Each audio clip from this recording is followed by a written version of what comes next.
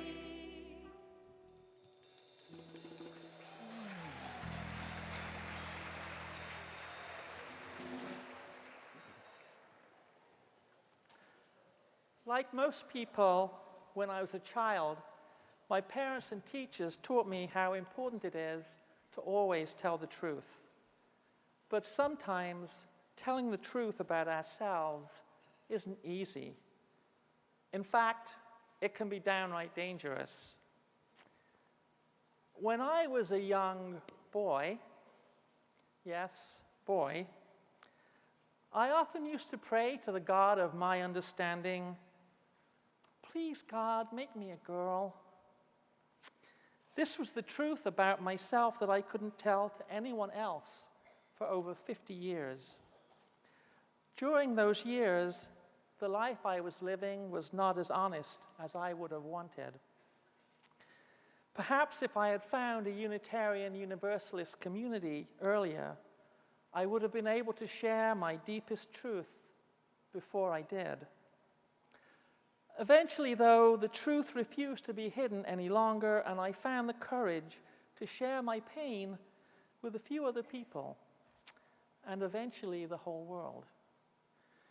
The process of claiming my truth was not a smooth one. It was really hard work. It was painful, and it came with a deep price. My transition led to rejection and sorrow, loss and grief.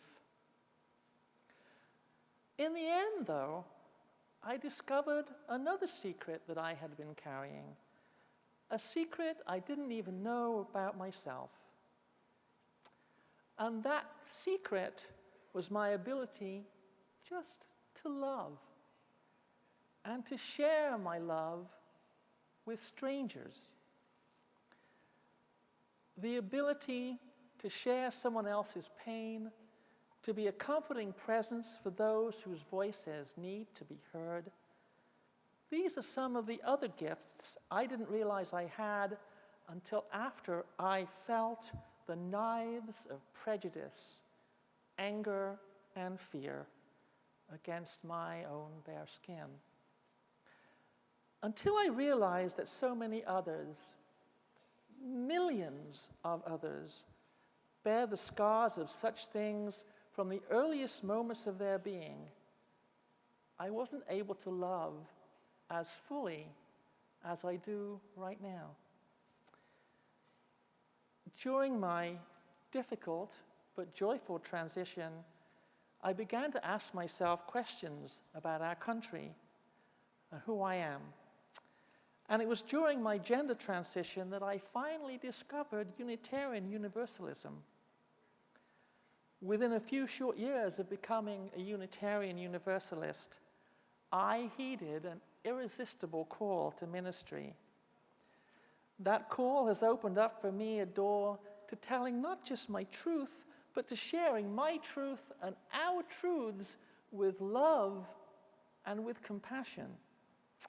Love and compassion for the listeners, irrespective of who they are or what they might believe or whether they might disagree with me. As Unitarian Universalists, we have many truths to tell.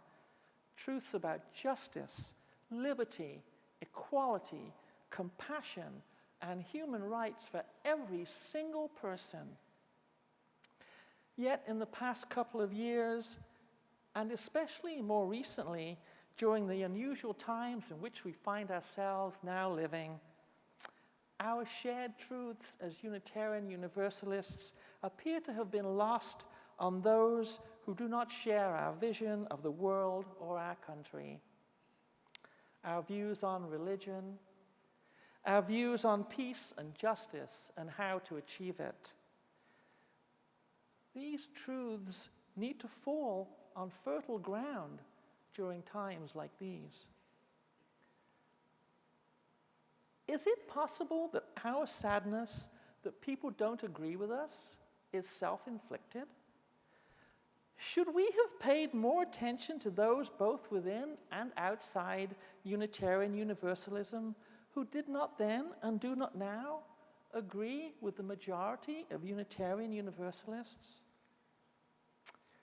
Perhaps that's so, but for me, as I move forward, I've learned that the truth is simply not enough. I know that I must do more to include love and compassion with the truths that I believe in and as I share them. I'm proud to be a trans woman. I'm really happy in my skin, and I'm thrilled to be living out the journey of my faith. My faith in Unitarian Universalism's beliefs and principles has never, ever been stronger than it is today.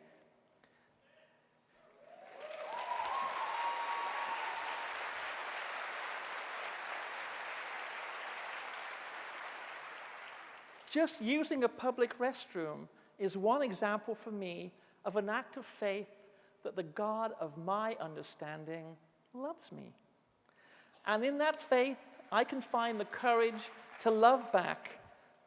With love and compassion comes the courage to resist injustice.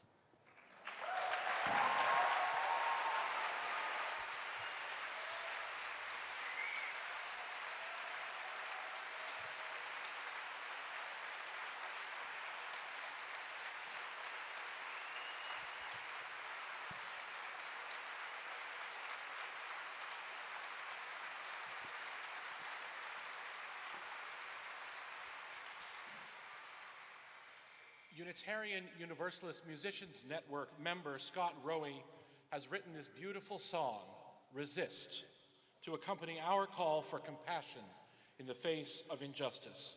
Will you join us in singing, please?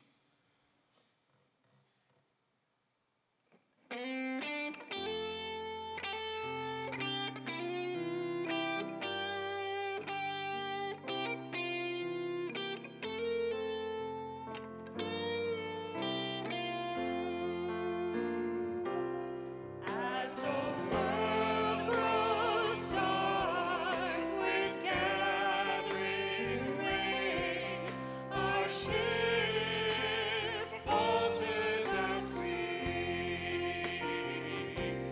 We are lost amid the rising waves that threaten democracy.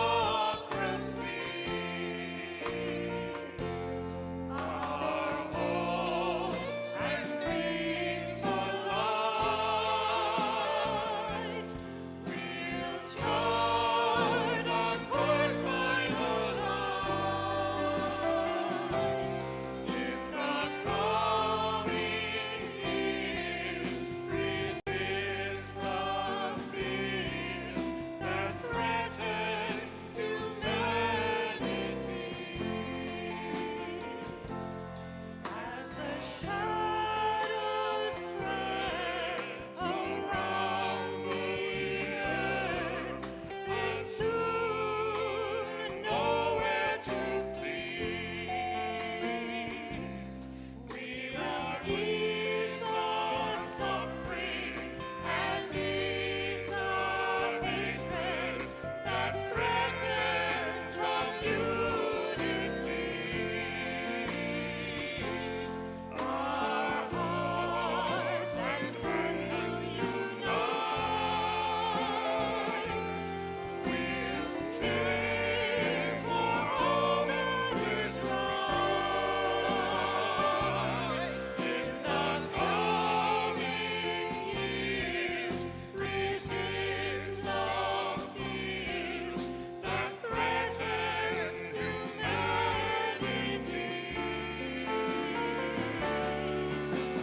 Resist the fears that threaten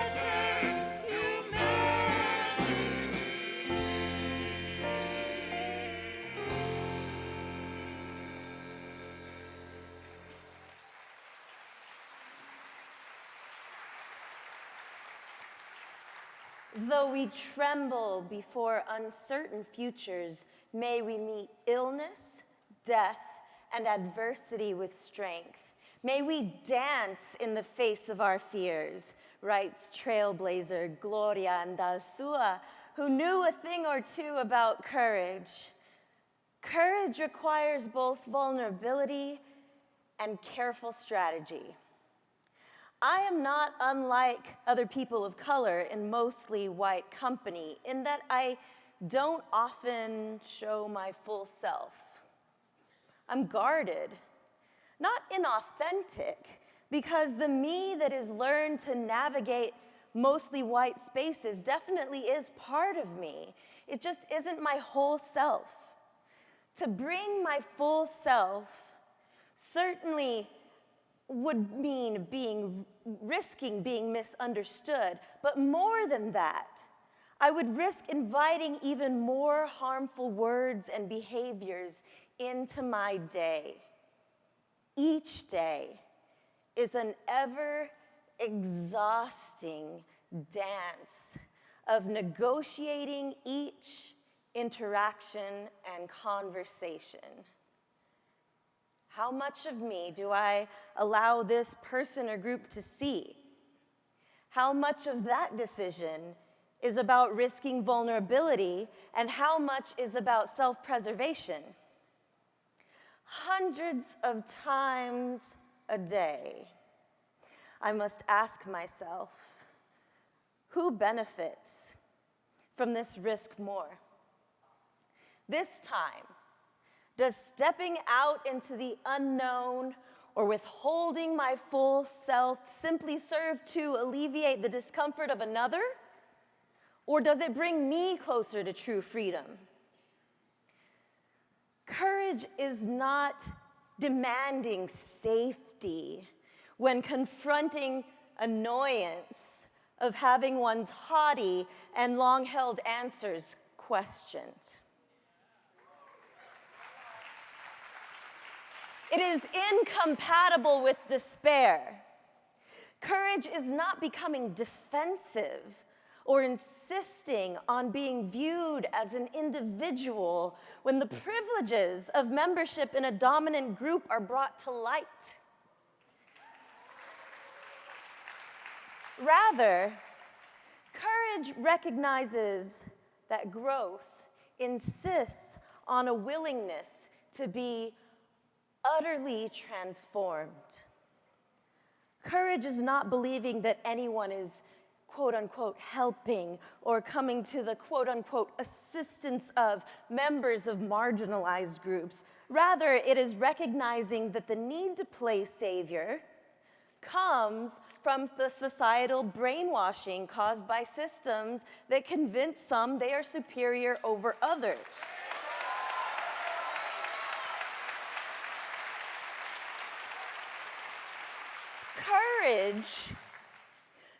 Courage is seeking one's own liberation from these lies, knowing it will require a relinquishment of power and an admittance that they've been bamboozled. Courage does not require perfection from us, or airtight plans, or even expertise. But I'll tell you what courage does require. Courage requires taking great risks while stepping into the unknown. It takes no courage to shut one's mouth, step aside, and listen when needed. The only thing at risk here is one's ego and a self-identity built around this myth of superiority.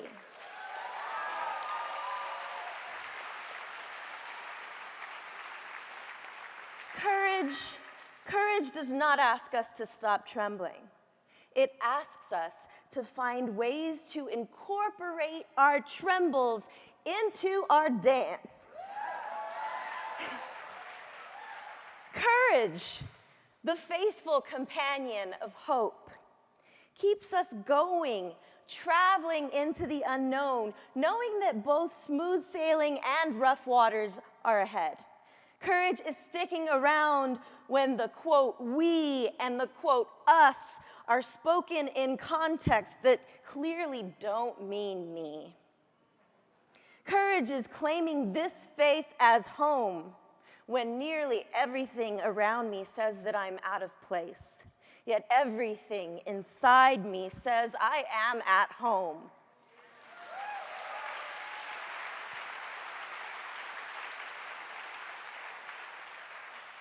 Courage is the generations and generations of ancestors who taught us to actively pursue joy, laughter, celebration, alongside our outrage, grief, and fatigue. The goddess Tonantzin, Madre de los Mexicos, bringer of corn, Nuestra Morenita, teaches that we can make for ourselves a place of comfort and leave room for wonder, even when our home has been invaded and has become nearly unrecognizable. Courage is being firm and saying, I know exactly where home is and what it looks like. I will figure out any way to get there with the help of good friends. We will dance the whole way there through the terrifying unknown. I will brave the rough waters, knowing that my boat may be small, but it is so strong I'll leave a trail of beauty in my wake so that other courageous seekers who follow will not be lonely on their journeys, because despite all, this river in my soul will not let me forget that I am somebody.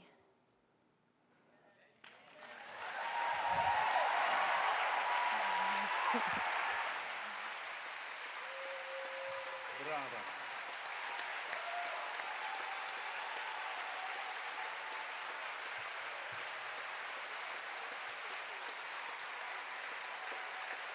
Let us rise and join in the journey of courage as we sing Faya Rose Touré's soul-filled song.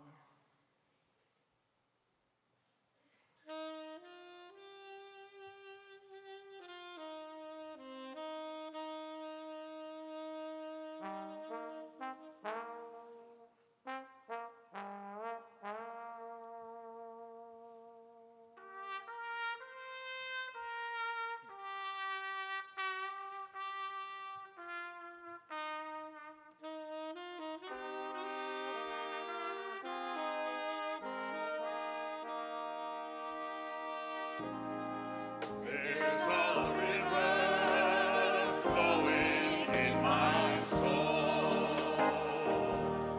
There's a river flowing in my soul, and it's telling me that I'm somebody.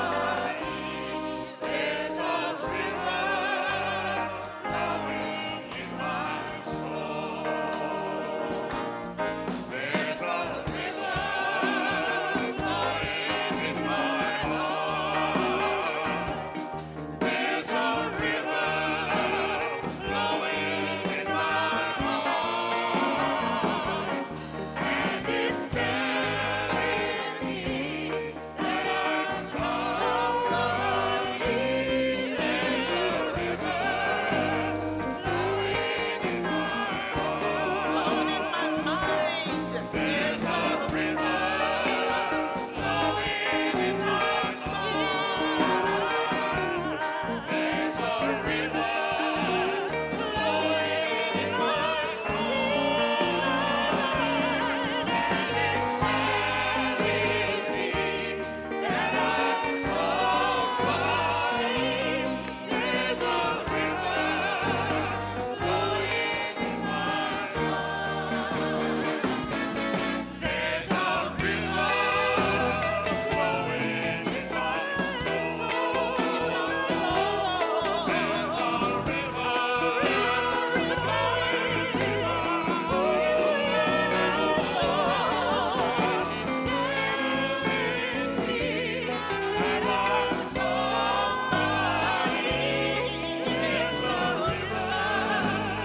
flowing in my soul. There's a river flowing in my soul. There's a river flowing in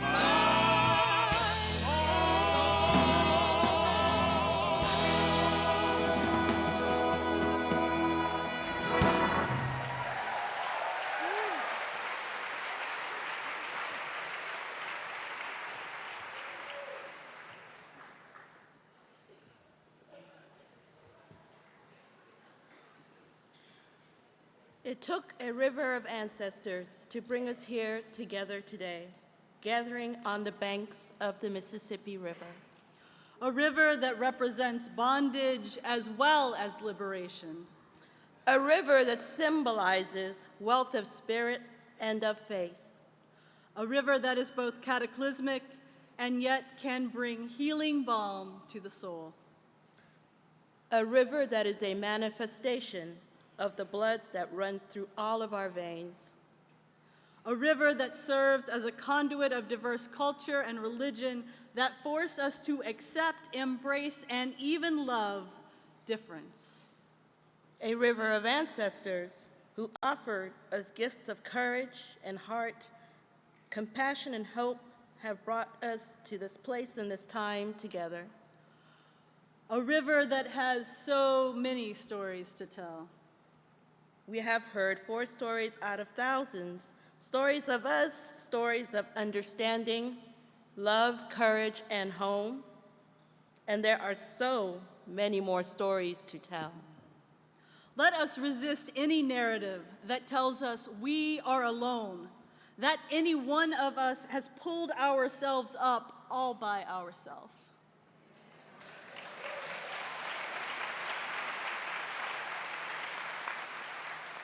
Outside of community, Outside of systems, outside of history, we rest on the shoulders of many ancestors.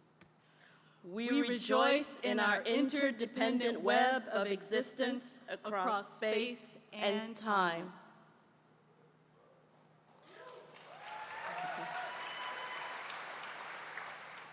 We rejoice and we honor our ancestors, those who have died, passed away into the mystery, who opened the way for us to be who we are and how we are. For the ancestors who showed us love, who chose to live and lead with courage, whose lives made our own in their stories, their blood, and their wisdom. We rejoice and honor the ancestors that whisper in our ears lovingly, daily, and who strongly demand justice. We give thanks. Beloveds, at this time, we invite you to think of the ancestors who co-created you. Let us take a deep breath together, in and out.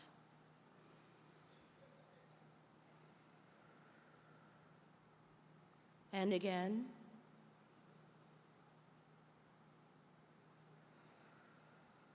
And again.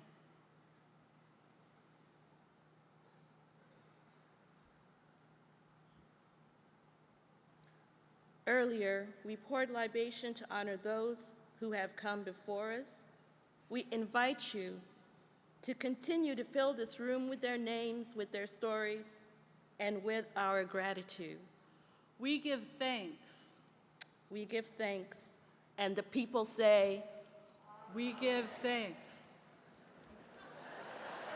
that's good. Mine's after you. I love our people. Dear friends. Oh, that laughter. Laughter. We invite you to take a collective laugh.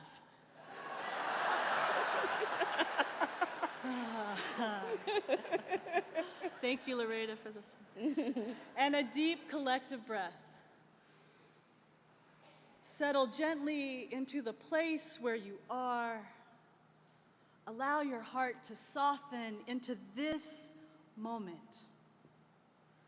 We breathe in and out together, exchanging sacred breath with the trees and the river and the bayous and with each other. We have come together with broken hearts and broken promises. We have come together to revisit, restore, renew, recreate the covenant that binds together this faithful body. We have come together to take a faithful assessment of how power is arranged within our hearts, our congregations, our association, our institutions, our governments, our societies. Friends, we have come together for some spiritual fortification.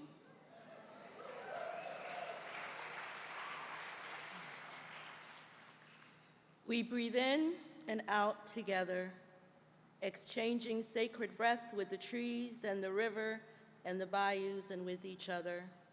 We may not always know what or where home is or how to be there, but we give thanks in this moment that we are not alone. We are held in a vast web of love and co-creation, and we are worthy now. We are enough. Revelation is ever unfolding, and we have the courage, the heart, and compassion to live into what is wanting to be born of us, the promise of beloved community. We breathe in and out together. And I we say ashe ashe and amen. amen. Thank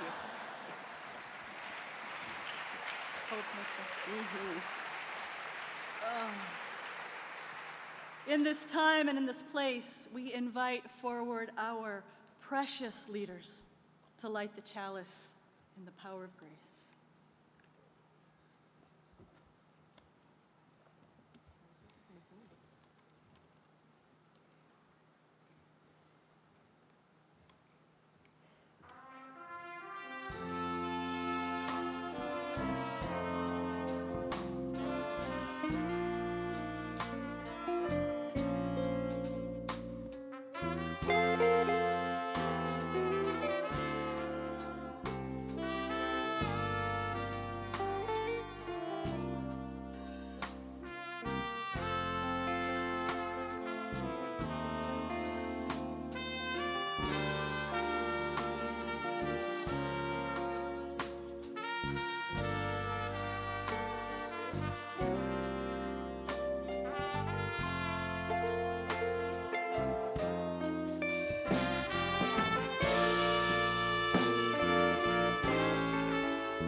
And with this flame, we say, welcome to Nolens.